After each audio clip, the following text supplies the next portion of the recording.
네, 안녕하십니까. 저는 전북대학교 고고문화인류학과의 이경묵이라고 합니다. 그래서 오늘 제가 말씀드리고자 하는 것은 인프라스트럭처 인류학이라고 하는 분야인데요.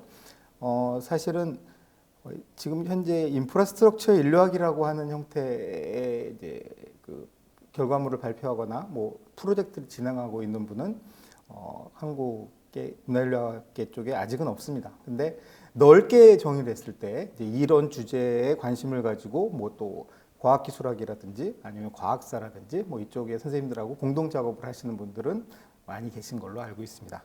그럼 시작해 보겠습니다. 네, 제일 먼저 짚고 넘어가야 되는 것이 이제 인프라스트럭처라는 말이겠죠. 한국에서는 뭐 흔히 아주 널리 알려져 있는 말입니다. 그러니까 기반 시설이죠.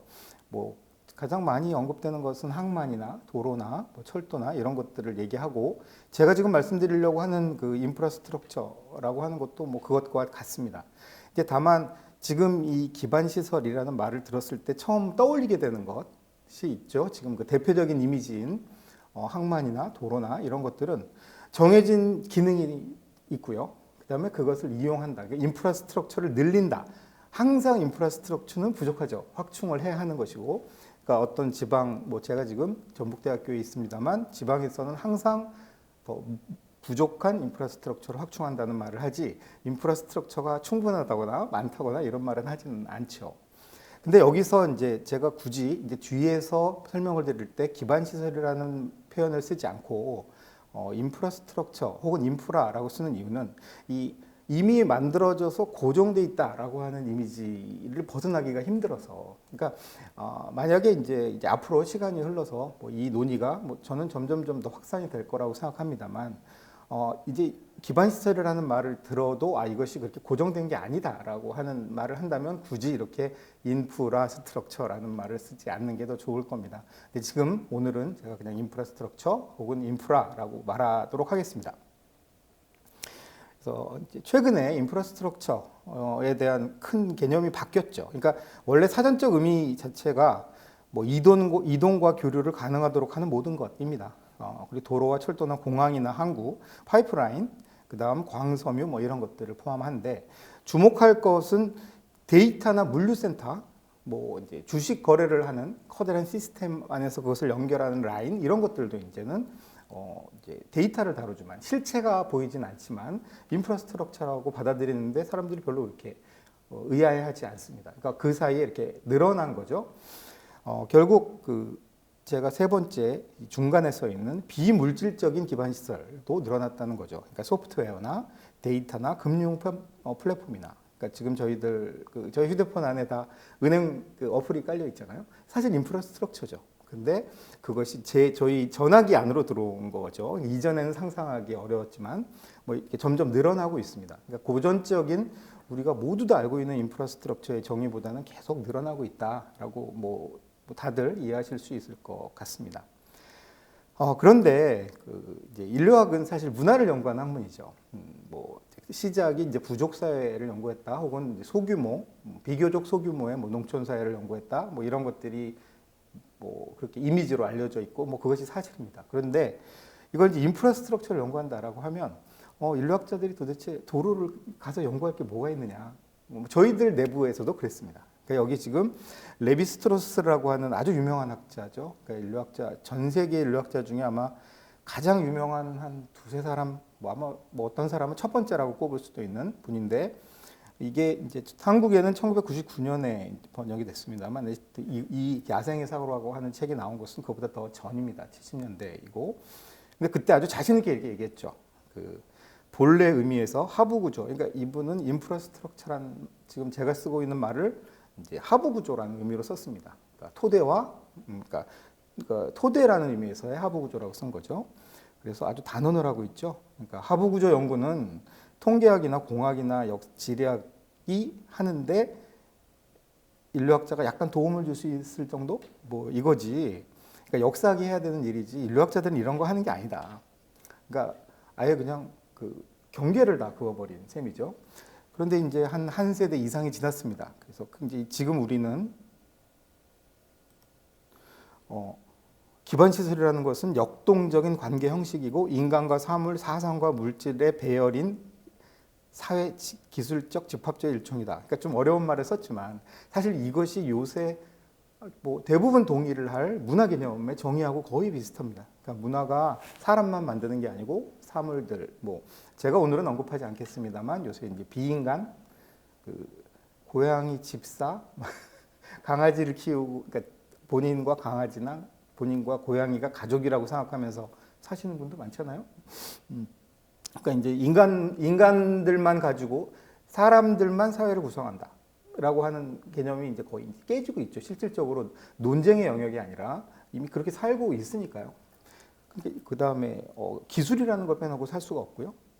그리고 실제 이제 물질이라고 하는 것도 이제 어떤 물건이 개발된다거나 뭐 당장 뭐 전쟁이 났다거나 그랬을 때 자원의 순환이 막히면 굉장히 어려움에 처하고 이제 그 모든 조건들을 고려하지 않으면 고전적으로 한국 문화란 무엇인가, 뭐 세계 문화란 무엇인가라는 걸 전혀 설명을 할 수가 없게 됐기 때문에 지금 기반 시설의 정의가 현재 인류학자들이 쓰고 있는 문화 개념하고 많이 겹쳐졌습니다. 그러니까 예전에는 아예 우리는 이런 것을 하는 게 아니다라고 가장 저명한 학자가 말했던 것이 지금 굉장히 가까운 것이 되어버렸다는 거죠.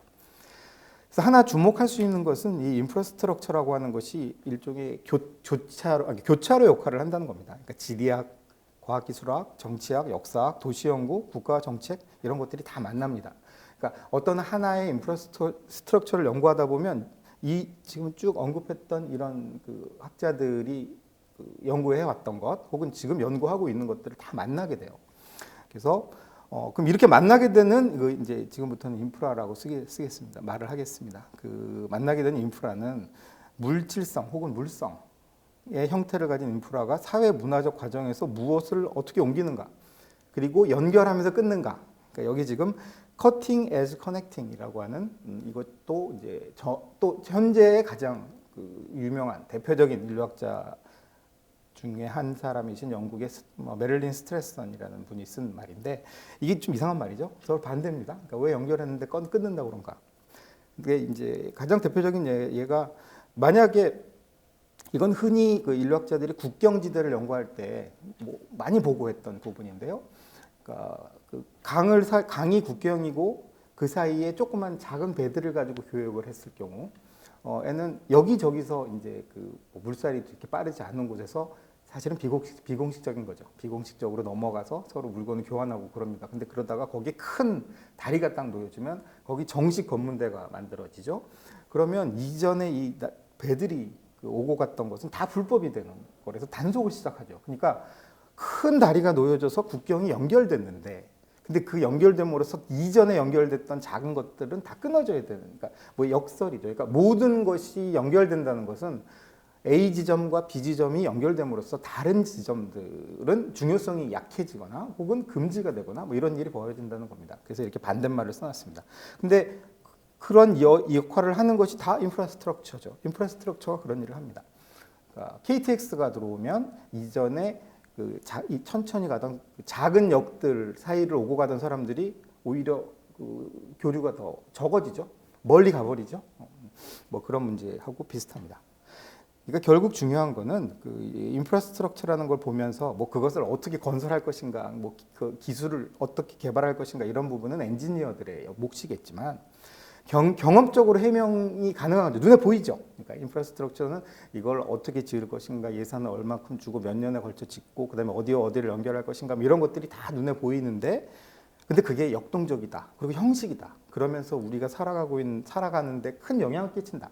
이런 것들을 보여줍니다. 그러니까 우리가 상상을 하는 게 아니라 보여준다라고 하는 점에서 큰 강점을 가진다고 볼 수 있을 것 같습니다.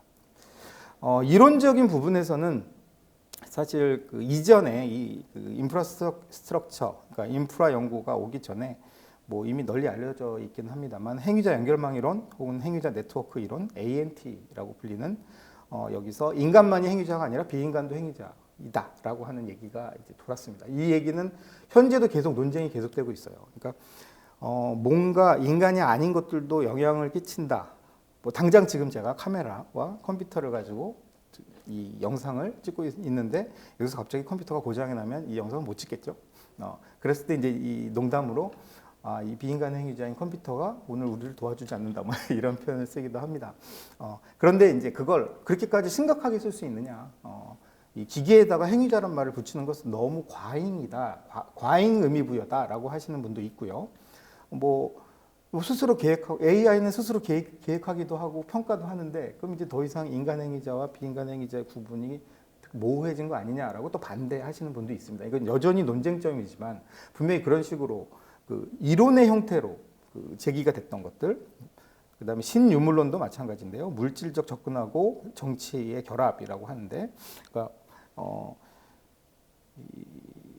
이것도 뭐 사실은 설명하려면 굉장히 길게 해야 되겠지만 뭐 한 예가 밑에 제가 써놓은 부분입니다. 그러니까 석유, 가스, 석탄의 물질성과 사회문화적 특성에 주목한다라고 하는데 이 티모시 미첼이라는 분이 번역이 돼 있는데요. 탄소 민주주의라는 책을 쓰셨는데 그 앞에 석탄 시대의 특징이 나옵니다. 그러니까 석탄을 캐내려면은 많은 광부들이 모여가지고 그 목숨을 내걸고 이제 어떤 뭐 사고도 나니까요. 그 안에 들어갔다 나왔다 하니까 사실 이분들은 되게 서로 동료 간의 결속이 강할 수밖에 없죠.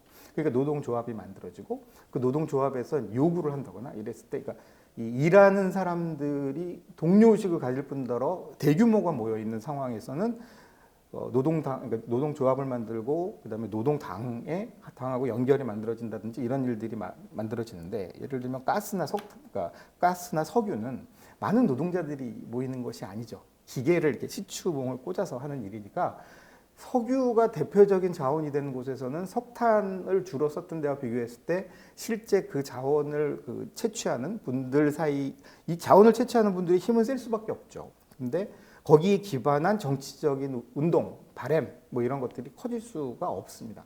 그러니까 그냥 석유하고 석탄의 물질적인 차이인데, 특징인데 그것을 어떻게 캐내야 되는가의 차이일 뿐인데 그게 실제로 정치적 활동이 얼마큼 활성화되어 있는지, 그리고 얼마큼 자주 그런 요구가 나오는지 하고 영향을 끼친다는 거죠. 그러니까 서로 연결되지 않은 것 같이 보이는 것들이 연결된다, 뭐 이런 식의 기본적인 아이디어를 보여주는 사례입니다. 이제 뭐 신유물론은 그거보다 훨씬 더 많은 범위를 다루지만 일단 이런 식의 이론적인 논의들을 깔고 인프라스트럭처라는 대상을 발견한 거죠. 그 자리를 발견해서 그것을 연구하기 시작했습니다.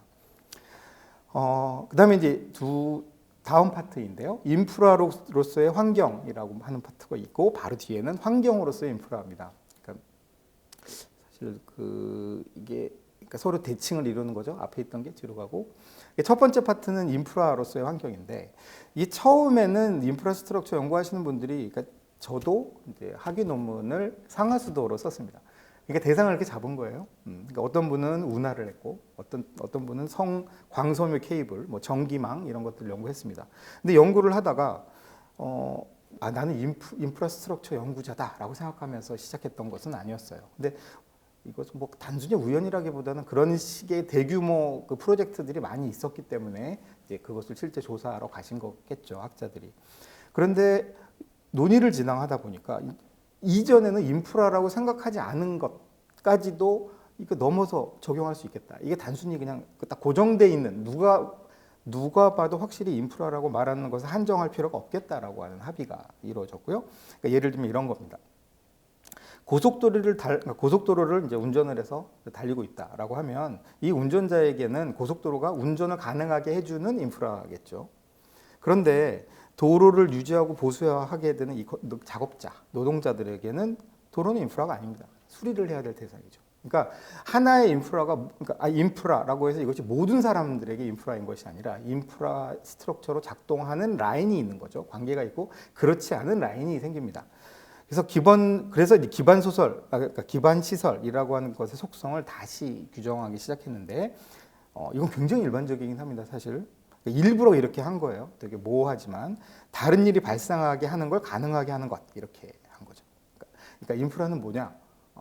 이게 뭐 트럭이 오고 갈 수 있게 하는 것, 뭐 이런 게 아니라 기차가 움직이게 할 수 있는 레일, 이런 식으로 정의하는 게 아니라 다른 일이 일어나게 하게 만들어주는 것, 이런 식으로 정의를 하니까, 그러면 흙이나 공기나 물이나 탄소 이런 것들은 달이나 전기 네트워크 혹은 해상 경로와 마찬가지로 다 인프라적인 것이다. 그러니까 똑같진 않겠지만 인프라스트럭처의 특징을 가지고 있다. 이렇게 설명을 하게 됐어요.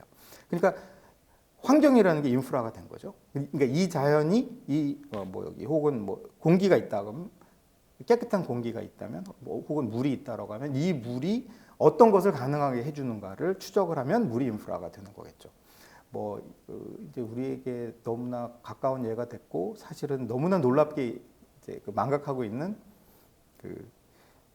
코로나19 같은 경우 코로나19 바이러스가 있었을 때는 거창하게 코로나19 바이러스 이후에는 세상이 모두 다 바뀔 거라고 얘기했지만 사실은 그렇게 바뀌는 것 같지는 않죠. 원래대로 되돌아가 버렸습니다. 근데 중요한 게 차이가 났죠. 그러니까 그 전까지 내 앞에서 같이 밥을 먹는 사람이 나에게 뭔가 병을 옮길 수 있다라고 하는 것을 그렇게 계속 의식하고 살진 않았는데, 그러니까 비말이라는 걸 깨닫게 됐죠. 그런 게 뭔가 있는데 평상시는 의식하지 않았던. 그럼 거기서 비말이라고 하는 것은 완전히 인프라스트럭처죠. 그런 면으로. 근데 그게 무시해도 될 만큼 위험하지 않다라고 생각했을 때랑 이것이 위험할 수도 있다라고 느꼈을 때랑은 완전히 다른 일이 벌어진 거니까요. 그렇게 볼 수 있습니다. 그러니까 여기서 중요한 거는 한 번 기반시설 혹은 인프라스트럭처라고 해서 어느 누구에게나 언제나 인프라스트럭처가 되는 것이 아니고 어떤 상황이나 어떤 사람 사이의 관계에서 그것이 인프라로 작동을 하고 어떤 때는 시간이 지나거나 상황이 바뀌면 또 그렇게 작동하지 않을 거라는 것. 마치 스위치가 올라갔다 내려갔다 하듯이 인프라들도 꺼졌다 켜졌다 한다는 거죠. 그러니까 훨씬 더 유연하게 된 거라고 볼 수 있습니다. 두 번째는 환경으로서의 인프라인데 반대는 인프라스트럭처 자체가 글쎄요, 똑똑해졌다는 거죠. 점점 더 똑똑해지고 있습니다. 그러니까 고정된 실체로 생각됐던 인프라가 변화하고 있죠. 그러니까 인프라스트럭처가 디지털화돼 있고 그다음에 계속적인 모니터링과 감시를 통해서 확대하고 정보화를 하고 있습니다. 예를 들면 도시에 뭐가 대시보드가 뜬다든지 몇 분 후 버스 도착 이런 거. 예전에 그게 없었을 때는 또 그냥 기다렸는데 이제는 너무 열심히들 보고 있죠. 언제 오나. 그게 언제 오는, 근데 왜 저긴 대시보드에는 온다고 그러는데 아직 오지 않는 거야. 이렇게 화를 내기도 하고. 그럼 당연히 그 정확도를 높여야 되는 현 상황의 정보를 수집해서 그 스크린에 쏘는 그것을 계속 점검을 해야 되죠. 그러니까 인프라스트럭처가 이렇게 계속 반응형으로 바뀔 때마다 그것을 어떻게 유지 보수해야 되는가라고 하는 일이 점점 좀 커집니다. 그리고 이제는 어느 순간에 사람들이 그게 제대로 작동하지 않으면 굉장히 불편함을 느끼는. 예전에는 없어도 살았는데 이런 일들. 심지어 요새는 나무나 바다에 센서를 붙이기도 하죠. 그래서 나무가 잘 자라고 있는지 이런 식의 얘기도 하고요. 자율 주행차도 마찬가지입니다. 즉 스마트라는 형용사가 붙은 모든 것이 다 인프라에 피드백을 넣은 거예요. 그래서 일종의 사이버네틱스 기능을 넣어버렸습니다. 이렇게 되니까 인프라가 단순한 게 아니고 반응을 하는 주체가 돼버린 거죠. 그러니까 우리가 이전에 도로의 그 속도 제한 카메라 같은 것도 점점 똑똑해지고 있죠. 사실은 카메라 앞에서만 속도를 줄이면 됐었는데 이제 구간별로 체크를 해서 잡으니까 이것을 어디까지 그러니까 우리의 반응을 보고 인프라 자체가 거기에 대해서 상황에 맞게 계속 제약을 거는 것이니까 많은 큰 변화라고 할 수 있습니다. 그래서 이런 식의 변화에서 그 인프라스트럭처를 이제 분석하거나 해석을 할 때 고전적으로는 누구의 것인가, 어떤 기능을 하는가, 무엇을 위한 수단인가 이런 식의 질문을 했었습니다. 근데 그러다가 이제는 인프라스트럭처란 도대체 뭘까? 라는 질문으로 다시 되돌아가자라고 주장하는 학자가 있고 거기서 가장 대표적인 분이 여기 제가 인용한 라킨이라는 유명한 이 인프라스트럭처에 대한 널리 읽히는 논문을 쓰신 분인데, 그러니까 인프라스트럭처는 사물인데 동시에 다른 사물 사이의 관계를 말하는 거기도 한다. 그러니까 자기 혼자 있는 게 아니라 이 존재 자체가 양쪽에 있는 것을 연결시키는 역할을 하기도 한다는 거죠. 그러니까 두 가지 역할을 동시에 하고 있다라고 하는 식으로 정의를 했습니다. 그렇게 되면 아까 말씀드린 고전적인 오래된 예와 새로운 예 같은 것들을 다 이 안에 포함할 수가 있겠죠.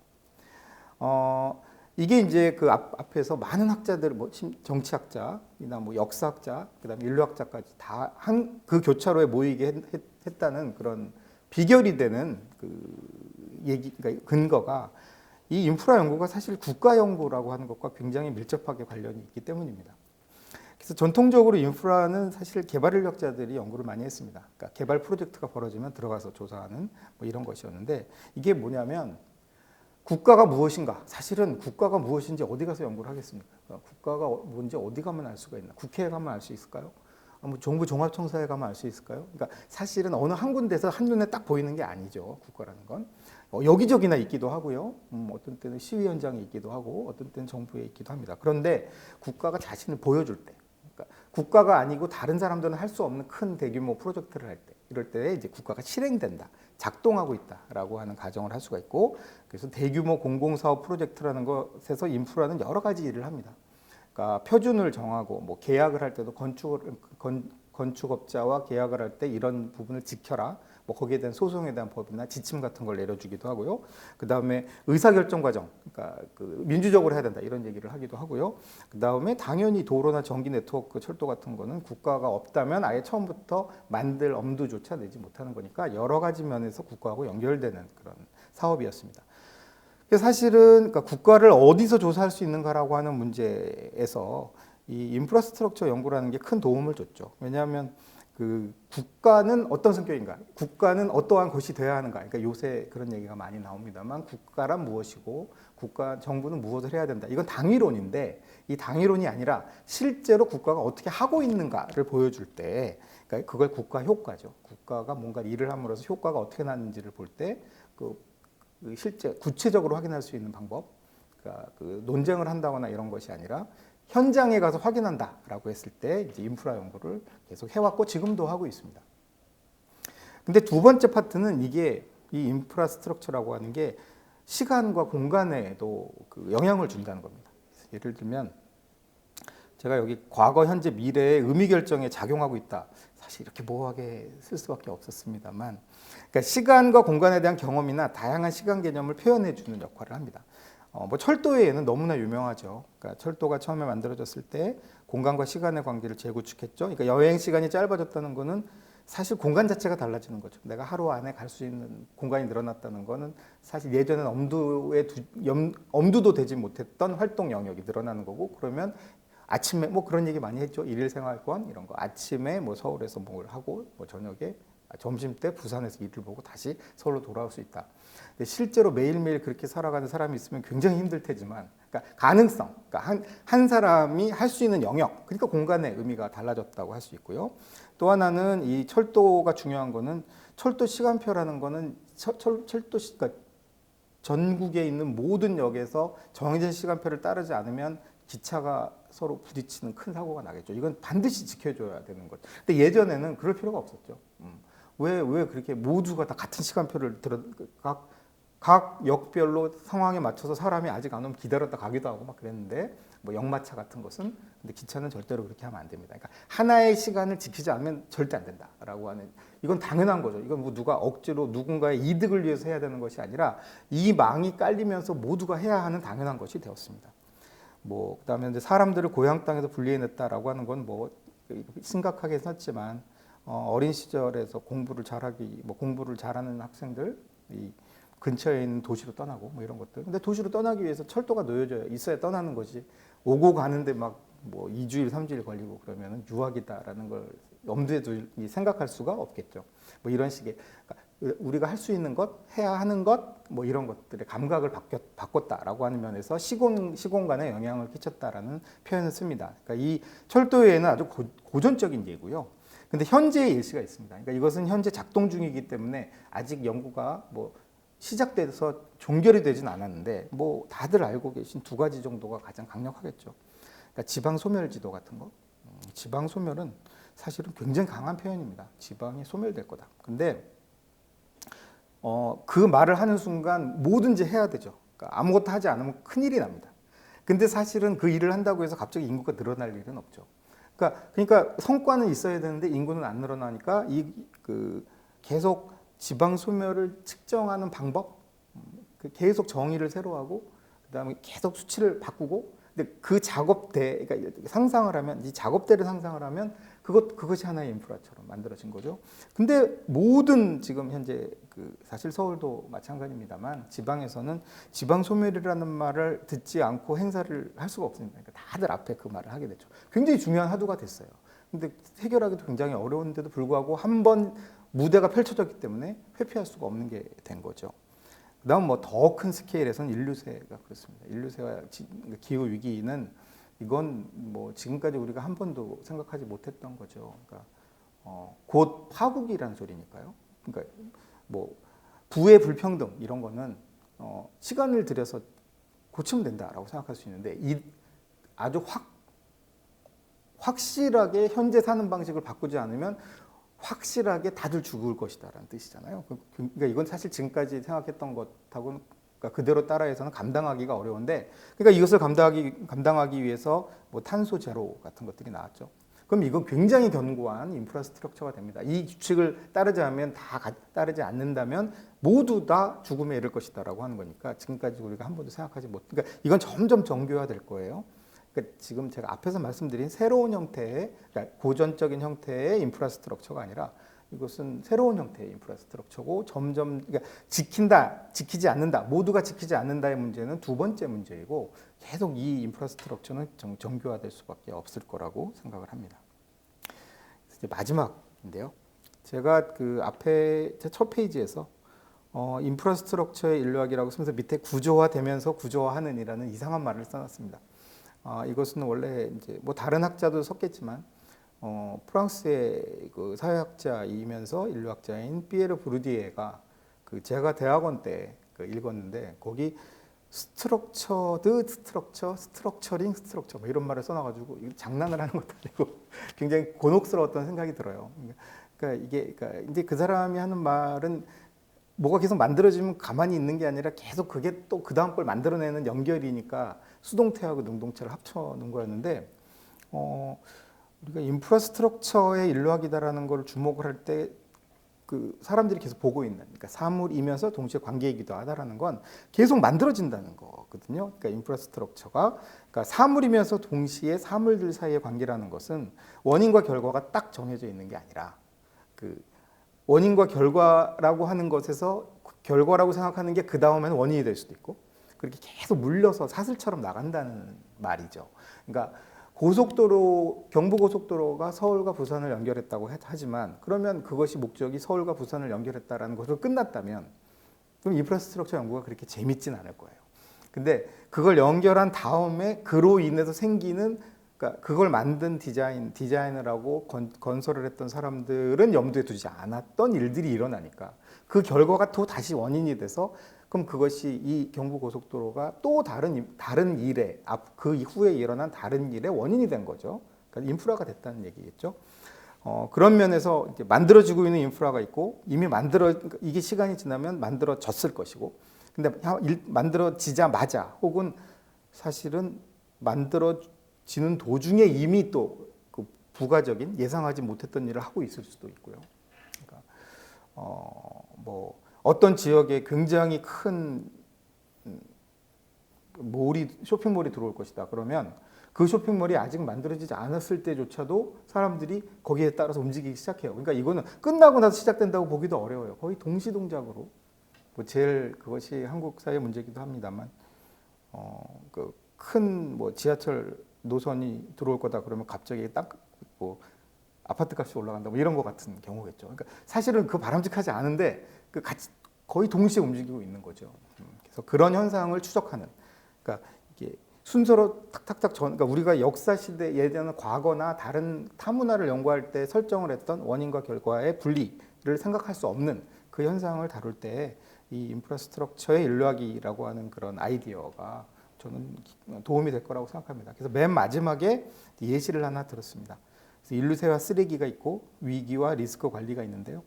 그러니까 쓰레기 데이터 센터를 연구하는 이 파리카라고 하는 분이 있습니다. 근데 이분이 이제 쓰레기 문제가 심각하다라고 하는 처음에 연구를 시작했던 것은 인류세 문제가 심각하니까 플라스틱 쓰레기 같은 것 굉장히 위험하죠. 실제로 많이 거론이 됐었고, 그러니까 인류세라고 하는 말이 사실 이 연구의 인프라였죠. 그러니까 가능하게 만들어주는 뭐 연구 조사비를 딸 때. 근데 이 쓰레기에 대한 연구가 나오니까 인류세에 대한 얘기에서 어떤 지금까지 논의되지 않았던 다른 부분이 또 부각되기 시작했습니다. 그러니까 얘가 결과였는데 또 다시 동시에 원인이 돼서 인류세 자체에 대해서 논의를 할 때 이제는 구체적으로 현재 어떤 지역에서 어떤 사람들에게 어떤 영향을 끼친지 연구를 하자라고 할 때의 출발점이 또 되는 거죠. 이런 식으로 이렇게 저는 이건 좀 추상적인 말입니다만 인류의 실천에 스스로 개입하는 인프라가 된 거죠. 그 전에 출발점에서는 영향을 받았었는데 중간에서 본인이 다시 영향을 주는. 네, 사실은 이렇게 서로 원인 관계 자체가 원인과 결과의 관계 자체가 계속 만들어지고 있다는 게 현재 그 중요한 특징이라고 저는 생각을 합니다. 네, 뭐 이상이었습니다. 그러니까 하다 보니 더 설명했으면 좋을 것도 있지만 그것은 뭐 다른 기회에 다시 공부하실 기회가 있을 거라고 생각합니다. 네, 오늘 감사했습니다. 네.